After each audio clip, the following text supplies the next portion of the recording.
Boa tarde, meu nome é Iris Silva, eu sou aluna do Moré André Rosa e vim aqui para gravar esse vídeo para passar meu depoimento sobre o mapa, né? O mapa que ele fez para mim, e eu descobri muitas coisas maravilhosas, muitas coisas que bateram, né? Muitas coisas que eu não entendia, não compreendia, e acabei tirando dúvida e consegui compreender. E realmente fantástico, fantástico. Mas o que mais me surpreende é com as coisas que vem acontecendo na minha vida, né? Em relação a minha família, minha vida passada, as coisas que eu ficava vai e volta e tudo mais.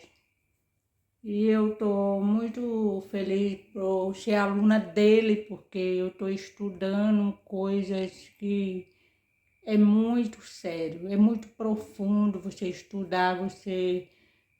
Kabbalah é fantástico, fantástico. Então, eu espero que vocês curtem, compartilhem, e vale a pena você entrar, né?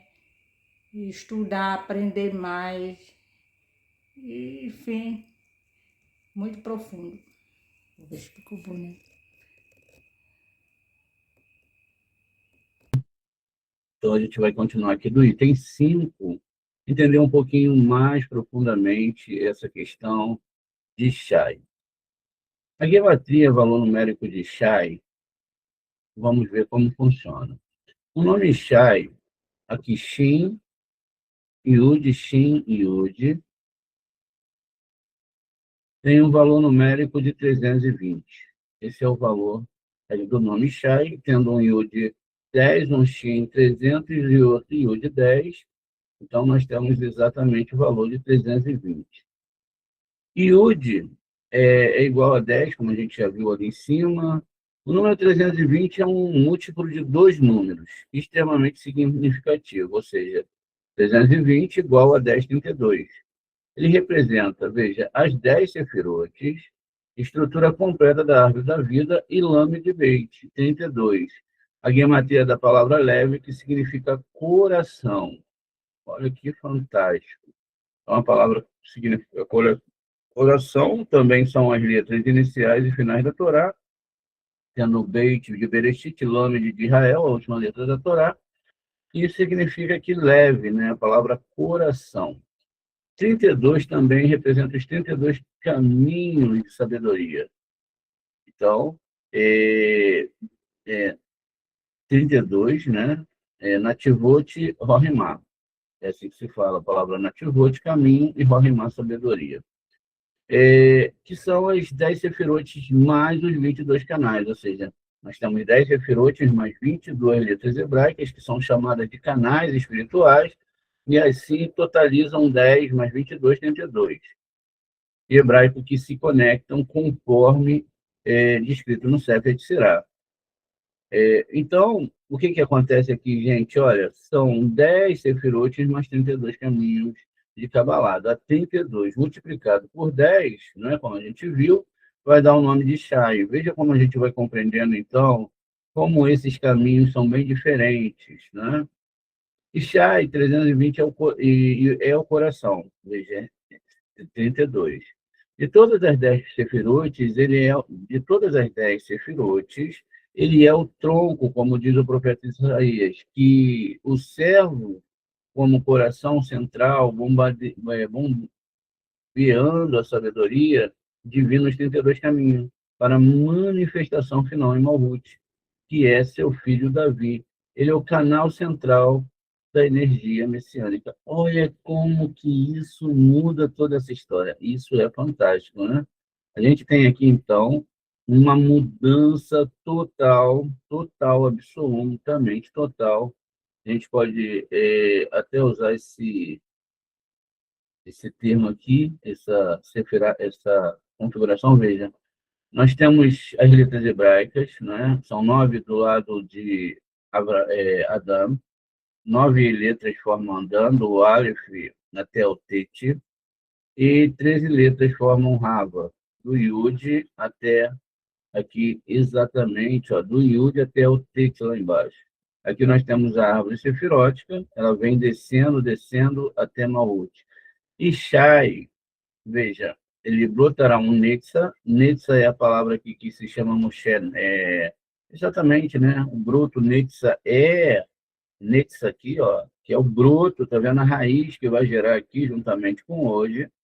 Então, um do lado direito, outro do lado esquerdo, é sempre uma triangulação, é sempre um conteúdo, e aí desce, veja, ele bombeia aqui para o Malhut a luz. Olha que coisa linda. Então, não é nada, então não é um homem que viveu, que teve uma história aqui, chamado Ishai. Não, não, não. Agora, é o que eu sempre falo, isso pode ser uma constituição, não é, gente, de algo, tá vendo? Algo do nosso mundo, dentro de um ser humano, qualquer um, porque todos os seres humanos têm a mesma base. Então, veja, é um sistema de descida de luz, e aí o nosso Shai, ele é o quê? O pai de Davi, porque ele manda para cá, ó, a luz. Agora, sempre nas metáforas, tá vendo? Shai está aqui bombeando a luz, é uma metáfora. É bombeando luz, e é o que todo ser humano pode fazer. Veja, a história em si é uma metáfora para a gente poder compreender como que essa luz desce e como o Eterno ele configurou isso. Por isso que para gerar Davi, né, o Davi vem para o nosso mundo, Ishai não fez um menino sozinho, tinha Nitzavete, tá vendo? Nitzavete é um nome bem parecido com Netza, não é? Ó, por que que a gente sabe, né? Porque todo o sistema espiritual, ele é obrigado a ter um sistema de recepção e doação. Aqui o sistema é representado por uma mulher e por um homem. Nitzavete, veja, que tem muito nome muito próximo de Nitza, ou seja, o rebento, nascerá uma raiz que vai jogar esses fluxos. A gente sabe que o fluxo ele vem através das letras que são potes, né?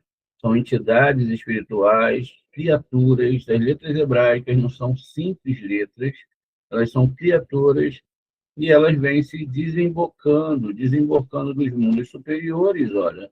Vem descendo, descendo, descendo e descendo e descendo, e descendo até que chega aqui na raiz, ó, desce, pode descer por aqui, ou vir por aqui, assim, geralmente se faz um desbugue, como eu estou fazendo aqui, aí sim, ó, gerou Davi, gerou da Malhut.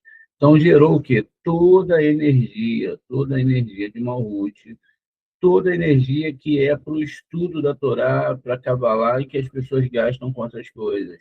E Malhut é Davi Meller. E é qualquer alma que vai alcançar os níveis de Torá corrigido. Se não corrige, é outra coisa, não é Davi Meller. É Shaul. Shaul era o primeiro rei. Perceba, então, como toda a história vai mudando.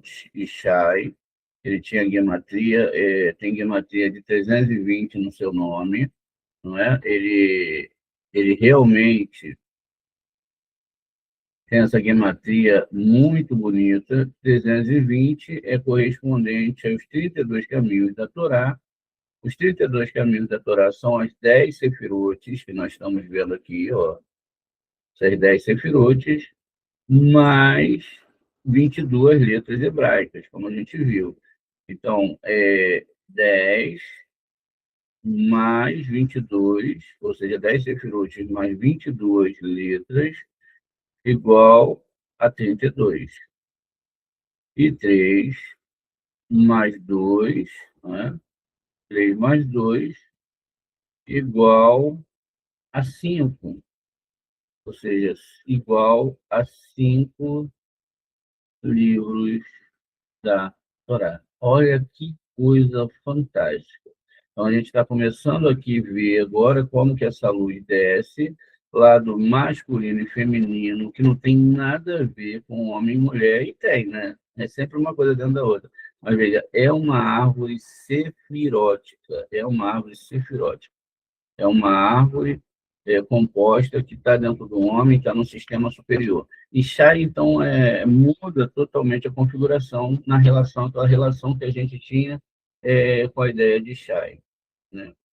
Então, ele conexa aqui, B, conexão com Gizá. Agora a gente vai falar do tronco, Gizá. Na profecia de Shayahu 11:1, perdão, Ishai é chamado de o tronco, Gizá. Veja, Gimel, Zain, né? E o Ain também. Agora, aqui é muito bonito, né? Vamos pegar aqui a palavra Gizá e vamos levar aqui para o nosso slide. Eu vou buscar um slide aqui mais limpinho para a gente poder realmente analisar isso melhor. Nós temos aqui o slide que a gente estudou ontem.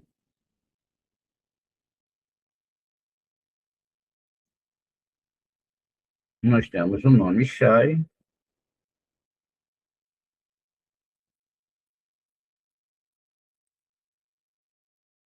Veja, perdão, raiz, que é Gizá. Veja, Gizá. Temos uma árvore sefirótica, teremos aqui uma árvore sefirótica.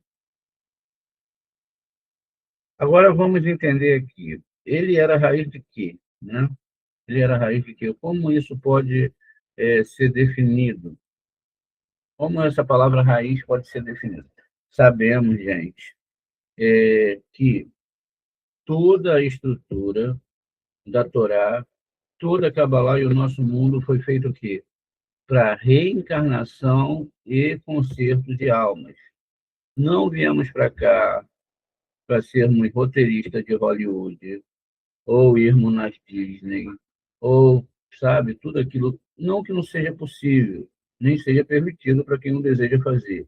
Mas essa não é a grande meta.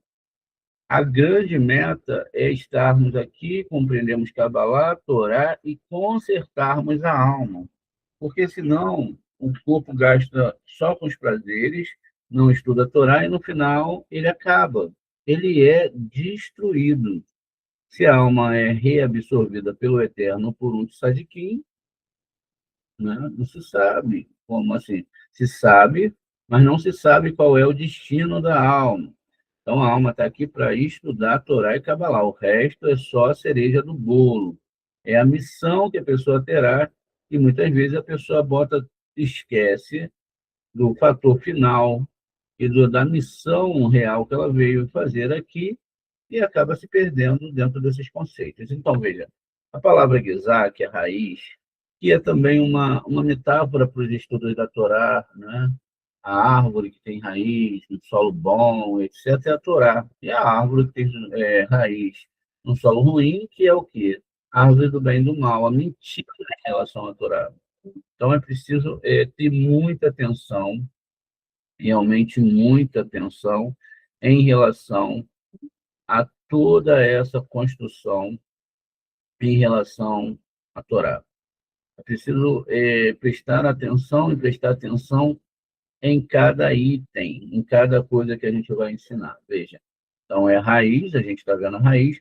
Agora, gente, vamos pegar aqui e botar os valores para a gente continuar, né? Além do que a gente já tem lá, os valores. Veja, a gente sabe aqui que o Ain, ele tem valor de 70.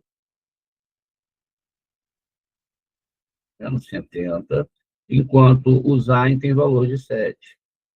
Agora, a construção aqui é muito interessante porque eu tenho a palavra Masal. E Masal, está vendo o que está mostrando aqui? Ó? Masal é 77. A palavra Masal está no Talmud, é 77, quer dizer o quê? Masal é reencarnação, é quando a pessoa desce, a alma é jogada lá de cima para aqui, para o mundo. Então, veja, é um Masal. Então, Davi, essa raiz aqui, ela vai mudando, tá vendo? Ela sai daquele escopo religioso, onde tal religião ela assume o compromisso somente com seus integrantes e esquece, não é, das outras questões em relação à questão do que ela está fazendo aqui realmente, porque ela não estudou, ela não sabe. Isso temos aqui o Gimel, veja, 77 vezes Gimel. Aqui também, gente, 7 vezes 7 vai dar 49, que na verdade não são 49 dias, nem 40 anos no deserto, né?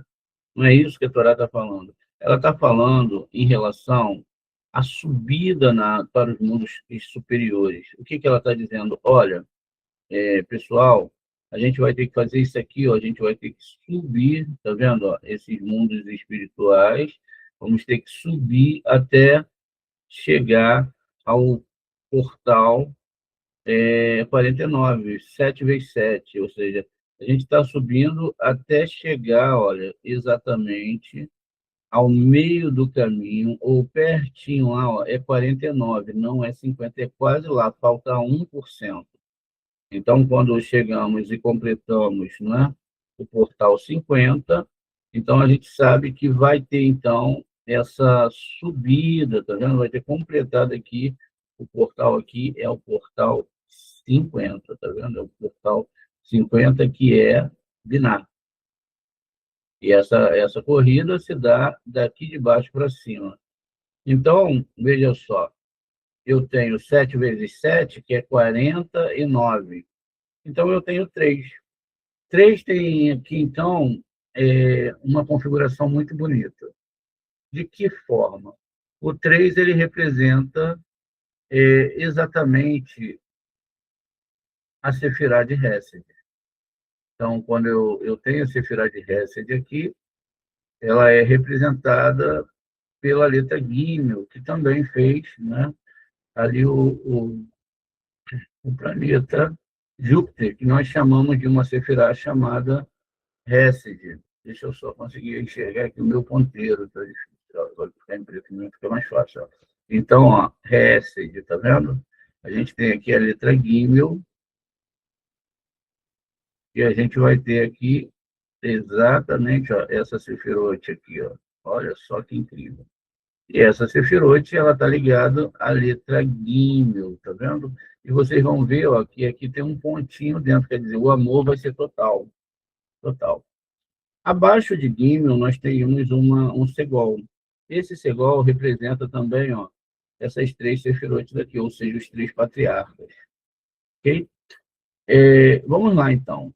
Veja, temos Malhut.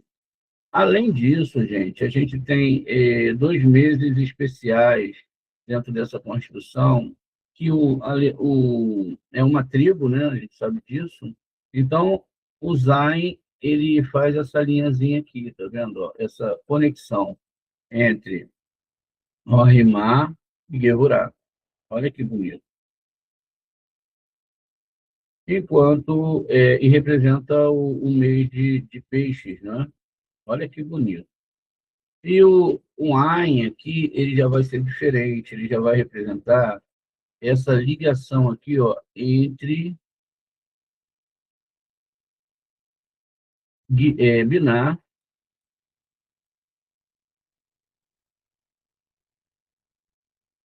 Biná e Tiferet. Olha que incrível que a gente está vendo aqui.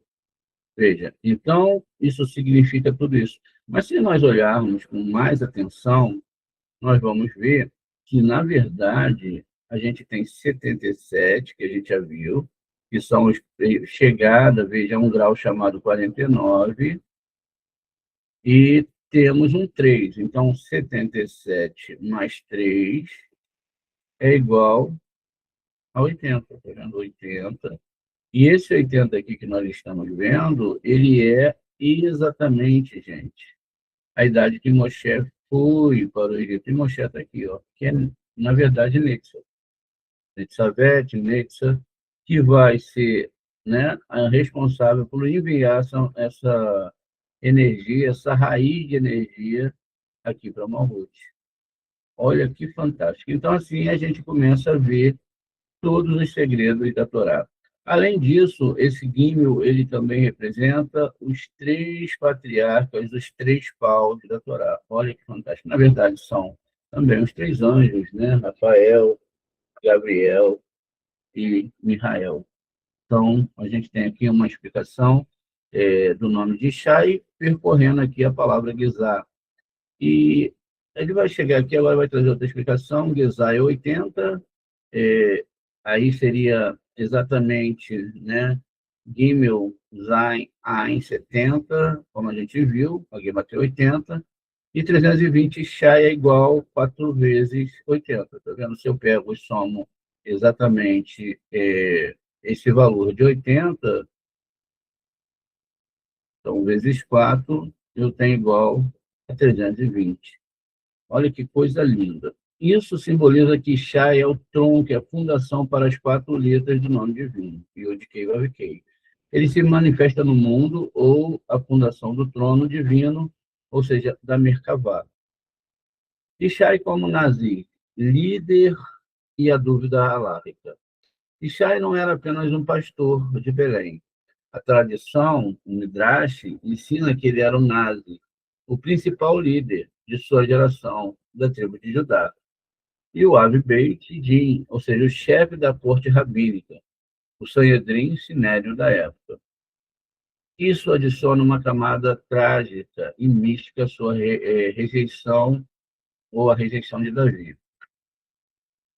O dilema alárrico, a lei judaica, a Torá proíbe um amonita ou moabita de entrar na congregação. Está em Devarim 23:4. Ishai era bisneto de Ruth, a moabita. A dúvida de Ishai, embora na tradição oral, que mais tarde foi clarificada por Davi, afirmasse que a proibição se aplicava apenas a um homem moabita e não a mulheres, Ishai vivia em uma única época de incerteza espiritual. O fim ali, o término da era dos juízes. O pecado da lógica. Como chefe da corte, Ishai temia que a sua própria linhagem, vinda de Ruth, fosse alarricamente impura, inválida. Seu rigor e piedade, sua racedute, o levaram a duvidar de sua própria santidade. A separação. Foi por essa dúvida que ele se separou da sua esposa, Nitzevet. O ponto místico aqui. Ishai representa a santidade estabelecida, a lógica da Torá, o tzadik gamur, justo completo. Davi, que é Malhut, que é o Mashiach, tá vendo? Tinha que nascer da dúvida do oculto e da impureza percebida de Moabe. Isso ensina que Mashiach e Malhut não vêm da lógica humana, mas do coração, ou da correção, tipo o que toda alma vem fazer aqui. Das centelhas mais baixas, um nível que Shai, a lógica pura, não podia acessar por si mesmo. Ou seja, o fruto do ticum das mulheres. Ishai é o resultado final, é a prova viva do sucesso da correção ticum, realizada pela linhagem de mulheres justas que o precederam. Ou seja, Tamar, nesse caso, Tamar é a parte feminina de Malhut, que usou o engano para construir a tribo de Judá. Ela ficou como uma prostituta no meio do caminho, esperando por Judá. Rahav, a prostituta de de Jericó, o Jericó que se converte e se juntou a Israel. Ruth, a estrangeira moabita que se agarrou a Noemi e ao Eterno. Ishai é a fruta perfeita, kosher e pura que nasceu de todas essas capas, essas clipotes, que foram transformando sua justiça perfeita, morrendo apenas pelo bote do serpente, como vimos ontem. E o selo do Eterno é de que o ticum dessas mulheres foi completo e que a linhagem messiânica estava pronto para o próximo passo, ou a realeza de Davi. A mãe de Davi, Nitsevete, bate Adael. Para entender Shai, é crucial entender sua contraparte, a mãe de Davi, cujo nome não é mencionado no Taná, mas é revelado no Talmud de Bava Batra 91a, Nitsevete, filha de Adael. O significado de Nitsevete, o nome dela veio da raiz hebraica, Nun, Sad e Beit, que significa ficar de pé, firmar ou postado. O contraste misto. Enquanto Ishai é o Ave Beit Din, o chefe da corte, ou do Beit Midrash, ele vacilou em sua emuná e se separou da sua esposa por causa de uma dúvida lógica, a impureza de Moabe. Foi Nitzavete quem permaneceu firme em sua santidade e na verdade de sua linhagem. Adael, o nome do pai dela, significa o Eterno é minha testemunha, da interpretação cabalística aqui. O Eterno é minha testemunha, vem da palavra aqui Ediel, ou seja, Adiel, porque era, né, um nome Adael, veja, Adá, né, o Ed é testemunho de Edut, e El, ou seja, testemunha de El, que é exatamente o nome que está dentro de Hesed, como a gente viu, da letra Gimel. Interpretação cabalística. A história da separação de Shai é da união oculta com a Nitzivete, que disfarçou de serva, é o drama místico da própria Malhut Reino, é o nosso mundo, com a descida da própria questão espiritual. E Shai representa a lei escrita, a lógica, o rigor. Nitzavete representa a fé pura, a emuná e a Torá oral. Preste bem atenção em cada detalhe, para que possam guardar isso profundamente, esses ensinos profundamente dentro de vocês. Esses ensinos, eles são ensinos para se levar para a vida toda e para se compreender exatamente. Vamos ver, olha. A história da separação, tá vendo? Olha, Nitzavete era fé, ela era uma outra parte. Então, o próprio Shai representa o quê? A lei escrita, a Torá dura escrita, a lógica, o rigor dos religiosos. Olha, Elizabeth representa a fé pura, tá vendo? Uma imuná pura, né? Que vai levar a Bitarrom. Ou seja, a própria Torá oral. Que fantástico! Veja, a Torá não está falando nada mais, nada menos do que a própria Torá e seus níveis de entendimento sefiróticos. E toda a realidade foi criada pelas letras hebraicas. Diminuir esses aspectos é transformar a Torá numa história humana. Fantástico. A tradição que sabia que mulheres moabitas eram permitidas e a própria Sheriná, a presença divina no exílio, parecendo uma serva. Ou seja, qual é o caso aqui? Na Torá há uma clara proibição. Nenhum amonita ou moabita habitará na casa do Eterno. Vamos dar uma olhadinha aqui, olha. Vamos ver aqui, ó. No próprio texto da Torá. Veja. Lo Yavô Mamizar Becarral Adonai Gandor Asheri Lo Yavô Lo Becarrel Adonai. Ninguém, né, mal nascido será admitido na congregação de Adonai, mantenha descendentes desse mesmo até a 10ª geração, será admitido, né, na questão. Aí depois, ó, não haverá amonita, agora sim, ó, Lo, Yavô, Amoni, Ve, Mo, Avi, Becarrel, Adonai, Gandó, Asherei, Lo, Yavô, Lahem, Becarral, Adonai, Ed, Olam, o Ad, Olam.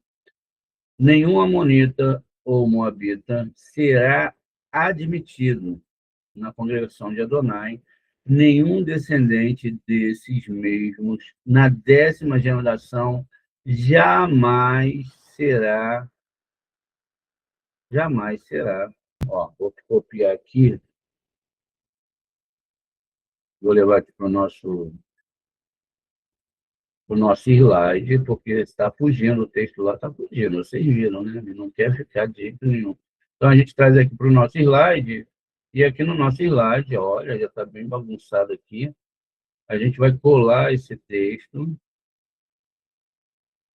Agora sim, ficou bem legal, tá vendo? E a gente vai agora, então, poder lê-lo, né, de forma adequada. Vamos vendo. A gente está vendo uma tradução, mas boa parte da tradução dá para entender o que a gente precisa entender para esse estudo. Então, nesse caso, né, a gente vai vendo aí como que toda a construção da árvore sefilótica vai sendo feita, e a gente vai ver aqui. Veja, a gente precisa prestar bem atenção nas leituras, mesmo na tradução da Torá, né? Ó, diz aqui, ó, ninguém mal nascido, né?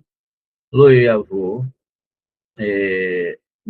mimanzê, ou seja, manzê, o filho de adultério, alguém que tem um nascimento duvidoso, será admitido na congregação de Adonai, descendente desses mesmos. Na 10ª geração será admitido, ou seja, um manzé, como está aqui, ó, mamizer, também chamado de manzé, é um filho impuro, um filho fora do casamento. Gente, tá vendo? Se a gente leva isso ao pé da letra, uma pessoa que não tem culpa nenhuma de ter nascido, assim, entre aspas, de um adultério ou de fora de um casamento, ele seria aceito na carral do Eterno. Depois que aquele manzer nasceu, ele demoraria exatamente 10 gerações. Somente a 10ª geração daquela pessoa entraria na carral do Eterno. E isso permeou toda a história da humanidade. Quantas pessoas foram abandonadas, chamadas, inclusive, de serem filhos de adultério, como foi o caso do rei Davi. O rei Davi fala, em pecado foi criado. Só que a gente tem que conhecer bem a Torá e o Taná, porque a Torá e o Taná têm essas armadilhas, para quem não conhece. Como que nós faríamos com o caso de Jefter, que é um dos juízes e que salvou Israel, se ele era um manzé, filho de prostituição?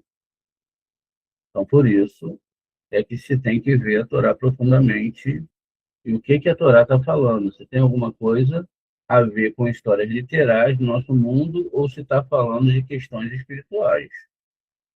Porque levar a Torá no nível físico de histórias literais simplesmente não dá.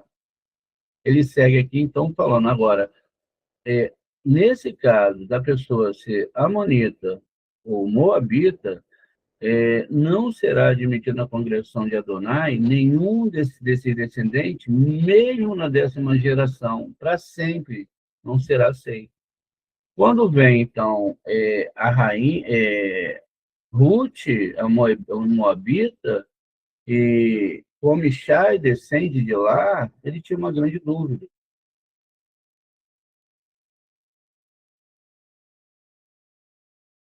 Então, quer dizer, o que a gente está entendendo aqui? A gente está usando a Torá escrita e está usando o Zohar Akadosh. Agora a gente está entendendo somente através da união do Zohar HaKadosh com a Torá que a gente vai compreender a história verdadeiramente. Essa é a questão. A nossa mente vai entender profundamente o que a Torá está falando. Torá oral e Torá escrita. É isso que a Torá está falando. Que incrível. Então, veja,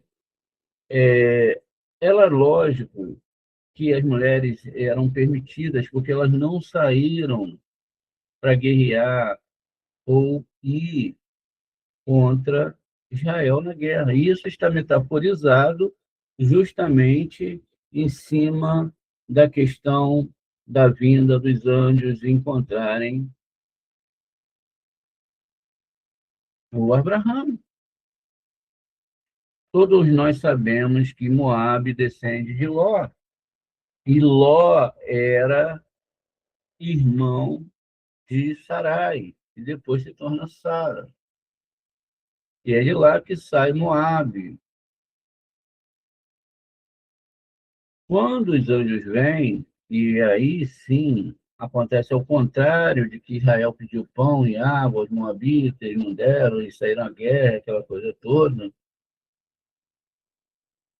Quando os anjos vieram, quem sai para recebê-los é Abraão, porque todos sabem que Abraão também era tio de Sara, na mesma família. Quem vai receber os anjos com pão, água, etc., é Abraão, não é Sara. Sara, ela fica dentro da tenda, e aí aqui entra a pergunta, era moabita no masculino ou moabita no feminino? Porque também não tem nada a ver com seres humanos, a gente está fazendo uma metáfora.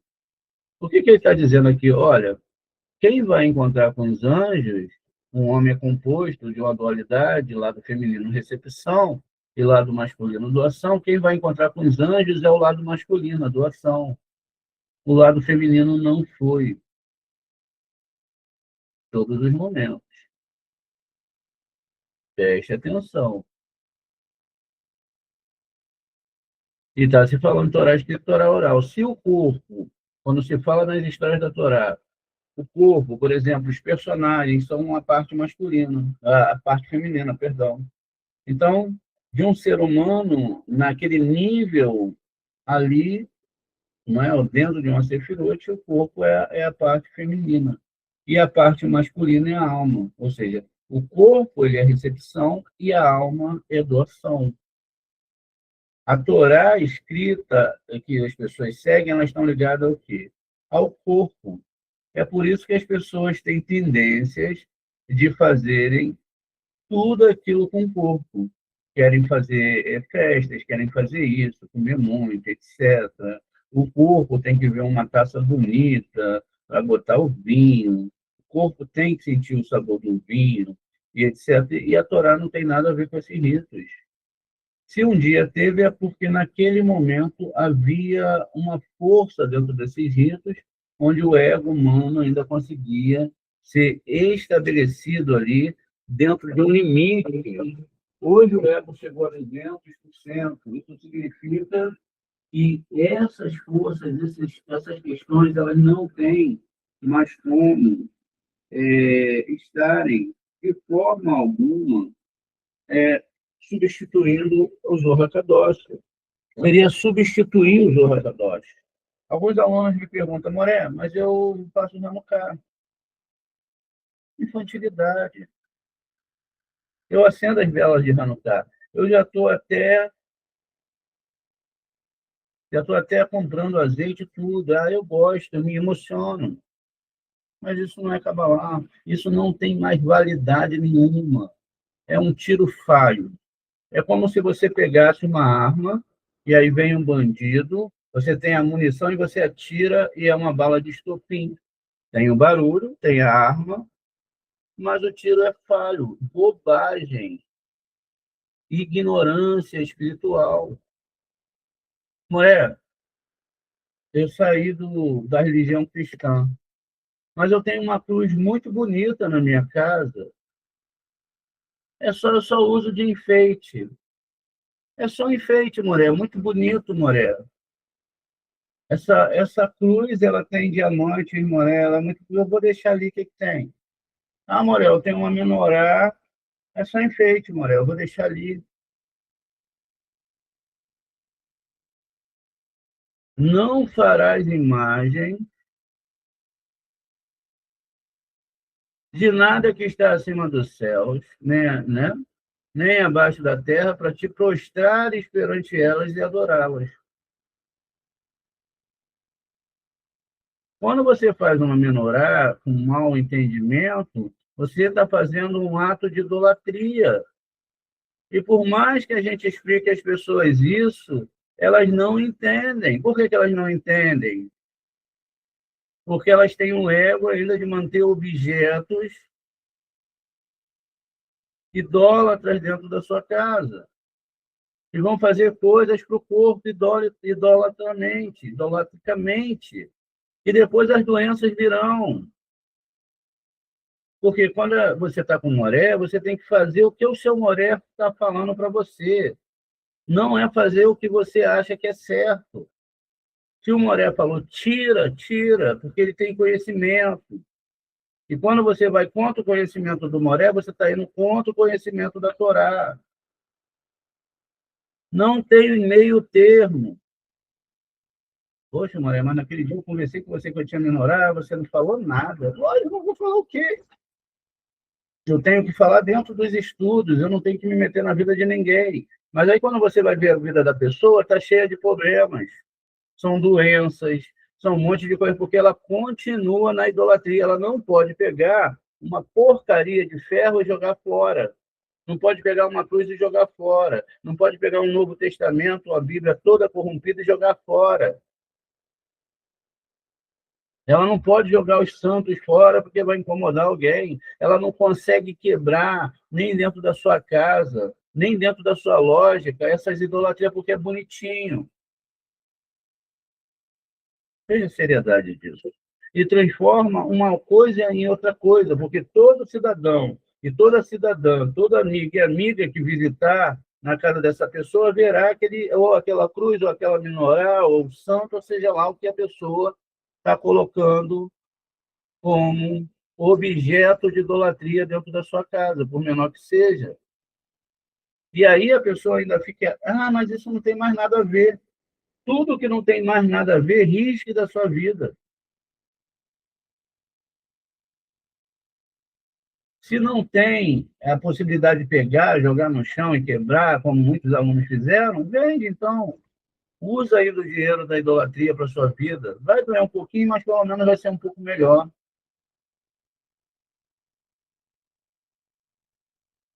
Veja, foi uma dificuldade com alguns alunos, ano a ano, explicando sobre as festas não são literais, as festas não são isso, não são aquilo. Aí daqui a pouco a gente bota um vídeo de um amigo, rabino, alguém, aí, vou lá no canal dele seguir ele. Não, ele é um amigo, ele não está seguindo a fé ainda como tem que ser. Ou uma pessoa que vai fazer um relato que lê o livro, pode chegar lá um candomblessista, poxa, amor, li o livro do Moré André, que coisa incrível. Moré, posso fazer falar algo sobre o livro? Pode. Aí amanhã eu boto lá, ó, o candomblessista amou nosso livro, olha o vídeo que ele mandou. A pessoa, não, eu vou lá no candomblessista, Moré, vou lá no site dele, ver algumas coisas, sabe? Tem que abandonar. Ou Cabalá, ou ritos. Veja, por que parece que a gente está falando isso? Ou não parece? Porque tem que entender. Torá escrita é a lógica, o rigor. E era Ishai. Estava em dúvida se Davi viria, isso colocou em dúvida sobre Nixivete. Veja, que se ela geraria Malhut ou não. Davi, o mundo. Será que eu, servindo a Torá escrita, eu vou conseguir o Olam Rabá? Não, porque tem dúvidas. Eu, seguindo o Zohar Kadosh, vou conseguir o Olam Rabá? Sim, porque o Zohar ele vai te levar a sair de todas as idolatrias. Hoje à noite, a gente começa a festa, ou as leituras, os estudos e as meditações para Hanukkah. essa é a nossa festa. Ai, mas Morel, eu queria tanto comprar um azeitezinho, botar um pavio. Eu já vi fotos do senhor fazendo isso, né? Ah, eu queria tanto. Aí começa, mas pode ser vinho, tem que ser azeite kosher? Eu acho que o galo, aí começa uma conversa, sabe? Ah, eu acho que o azeite galo é kosher, eu posso usar. Qual seria a quantidade de azeite que eu ia usar? Será que 100 ml dá, Moré?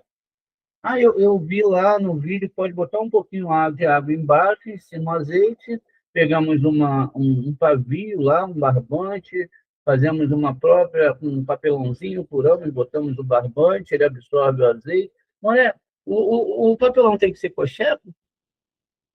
O pavio tem que ser kosher? Qual é o material que eu vou usar? Olha, o que tem a ver isso com Torá, pelo amor de Deus? O que tem isso a ver com Hanukkah, pelo amor de Deus, quando se entende? O que tem isso a ver com Ishai? O que tem isso a ver com Nixevete?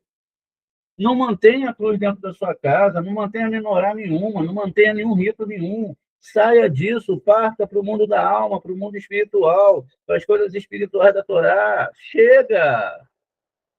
Ah, mas mulher, fulano faz. Puxa, é lindo. A gente olha, a gente cria até na nossa cabeça, né, as velhinhas balançando. A gente vê todo dia, a gente acende a velhinha. Olha, Moré, poxa. Olha para a aurora boreal, para o universo, para o mar no dia ensolarado. Tudo é muito lindo. Eu posso estar nesses locais, olhar para a aurora boreal e adorá-la. Falar, não, agora Deus é a aurora boreal. Eu posso olhar para a praia num dia lindo e adorar aquele dia. Ou seja, qualquer coisa física, qualquer infantilidade de infantilidade de infantilidade. Nós não conseguimos tirar as indumentárias de dentro da Torá. E não conseguimos tirar as indumentárias de dentro de nós, porque nós achamos que esses objetos são mágicos. E ainda que não seja, ainda os guardaremos como bibelôs, enfeites. É altamente proibido. O cabalista ficará doente, a Xeriná sairá da sua casa, a fome entrará, ele perderá o contato com o espiritual e se conectará à idolatria física, a atos que não têm ligação nenhuma com o Borê. Isso é sério.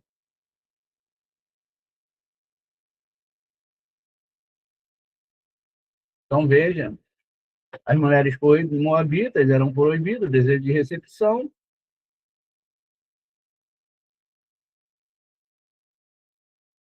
Agora, o que é isso? Isso é a própria Sheriná. Quem são essas personagens?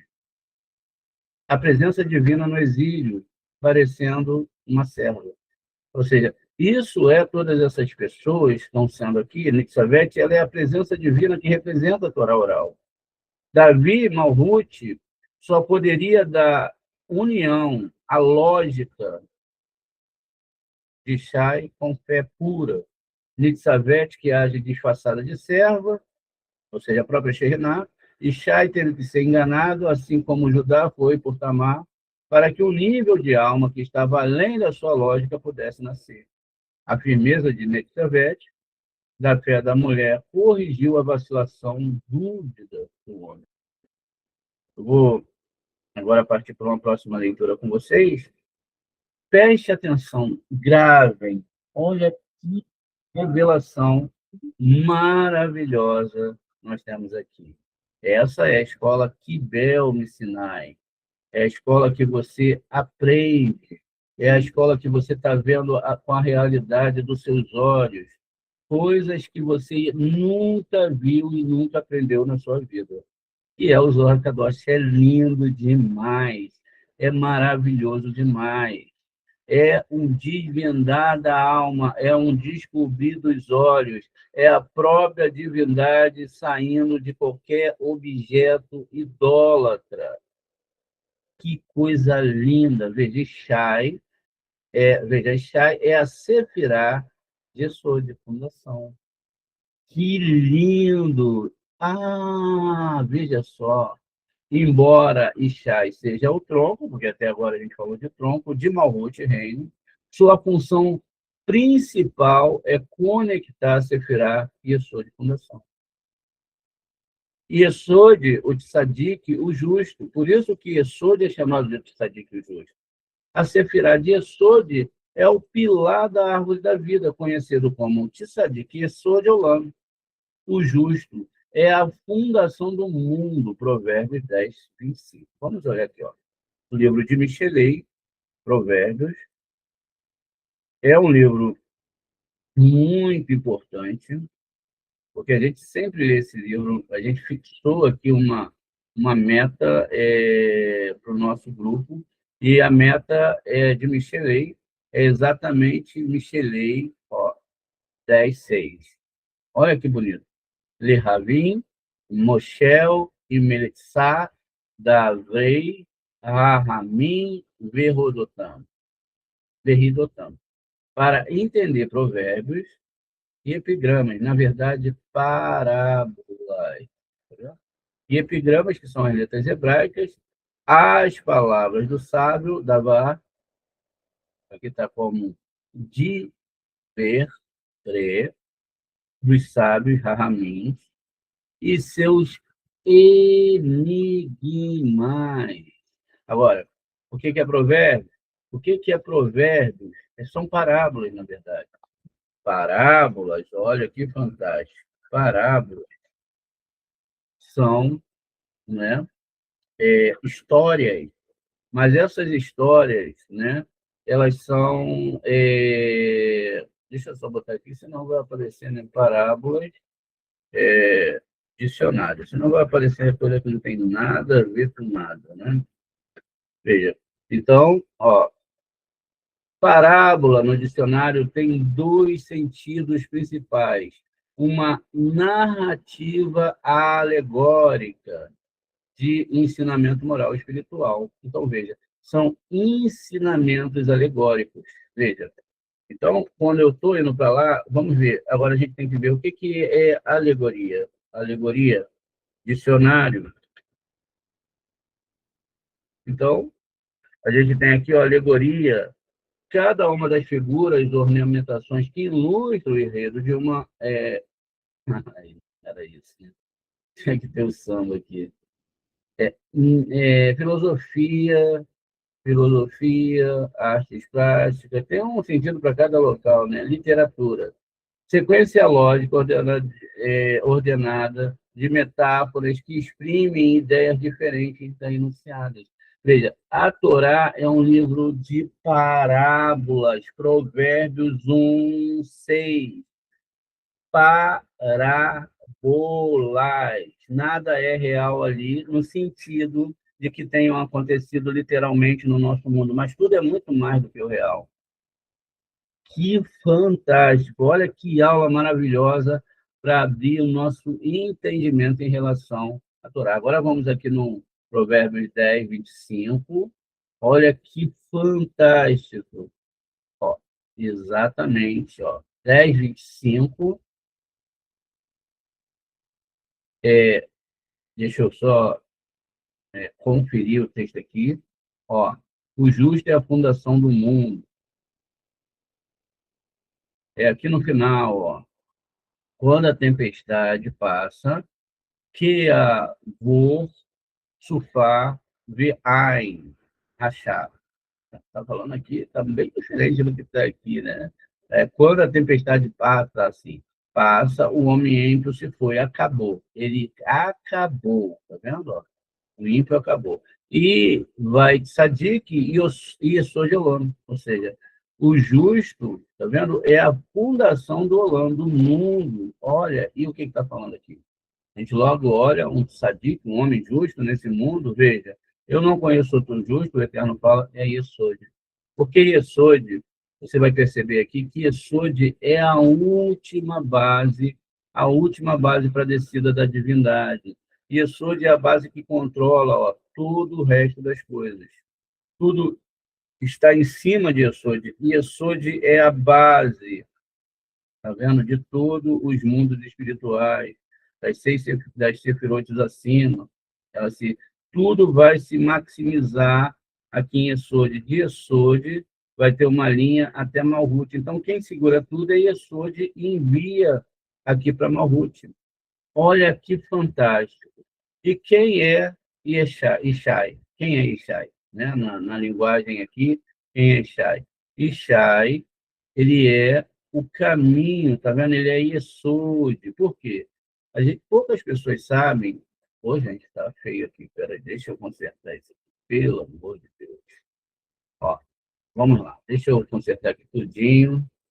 Não preciso nem fazer isso. Então, veja, vamos usar aqui o próprio sistema aqui da nossa construção. Então, veja, Yesod, ela tem uma linha aqui, ó, tá vendo? Porque Yesod, ele segura todo esse nível. Ele segura do lado direito, ele segura o lado esquerdo e ele segura o lado central. E ele vai colocar aqui para o nosso mundo, não é, gente? Ele vai colocar aqui para o nosso mundo toda a energia que vai descer lá de cima.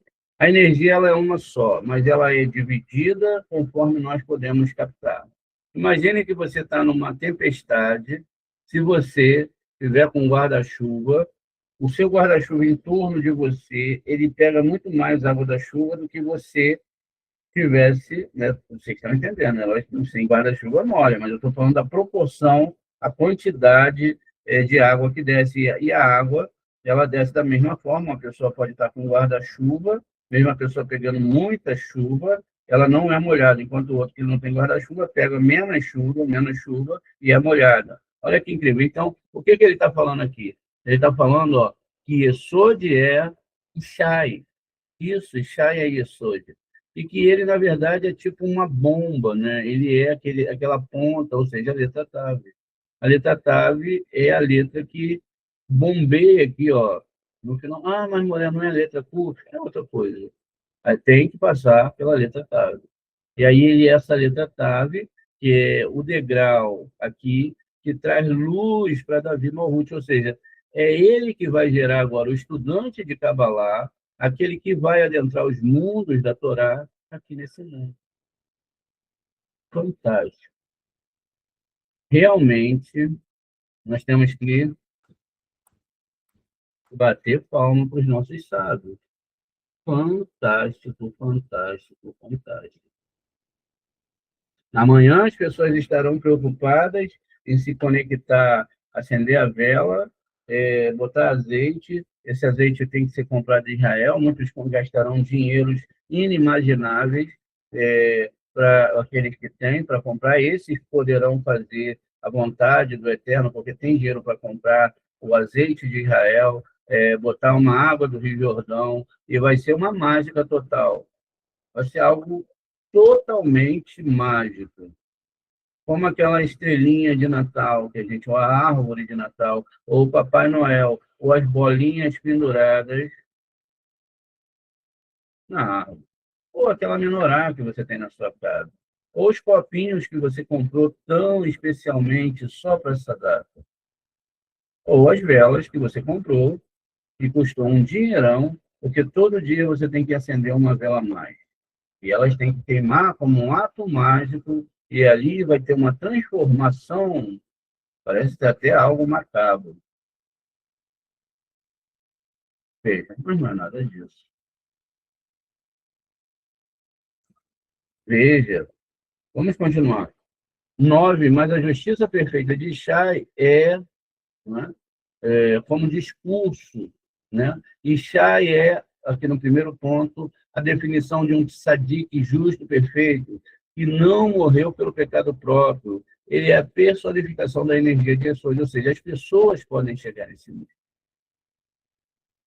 A função de Yesod, a Sefirá de Yesod, é associada à energia sexual e aliança. O Brit tem a função de coletar toda a luz das Sefirot superiores, o tronco, e canalizá-la como uma semente para manifestar, né, o final de Malhut e o fruto de Davi.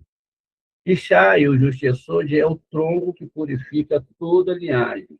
Tamar, que é a parte feminina de Malhut, Rahav e Ruth.